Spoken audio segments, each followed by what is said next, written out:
Election করবে, বিভিন্ন কমন্সে আমাদেরকে ব্যঙ্গ করে নির্বাচন যত শীঘ্রই ঘোষণা করা হবে তত এই দেশের জন্য ভালো।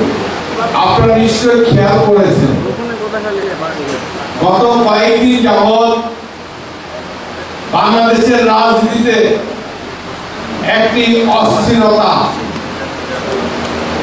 এবং এই অস্থিরতার কারণ আপনারা সবাই অলরেডি বুঝে গিয়েছেন। এই অস্থিরতার কারণ আপনারা জানেন গত প্রায় 15.5 বছর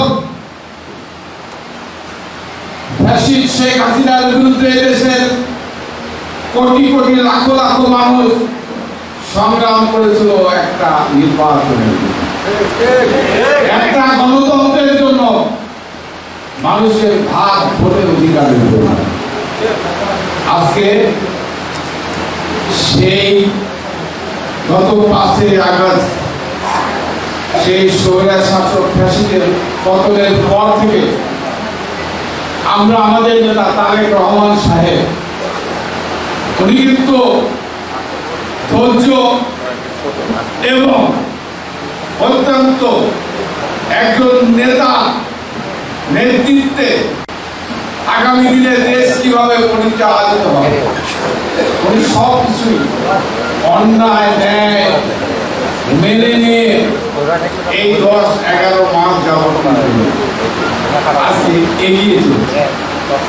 উনি আপনারা জানেন এই বিএনপি আমরা বারবার কিন্তু বলেছি, আমরা যখনই বলেছি নির্বাচন যত শীঘ্রই ঘোষণা করা হবে তত এই দেশের জন্য ভালো।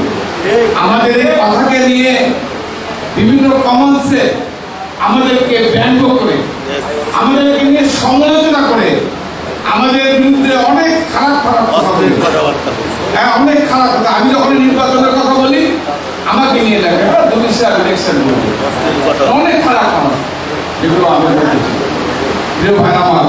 কিন্তু আজকে যখনই আমাদের নেতা সবসময় বলেছে সবার আগে বাংলাদেশ, কি আমাদের নেতা তারেক রহমান বলেছে না সবার আগে বাংলাদেশ, কিন্তু আমার ছোট ভাই আশা করেছে এদেশ দিল্লি নয়, এদেশ পিন্ডি নয়, এদেশ হচ্ছে বাংলাদেশ। আমার নেতা আমাদের নেতা বলেছে সবার আগে বাংলাদেশ।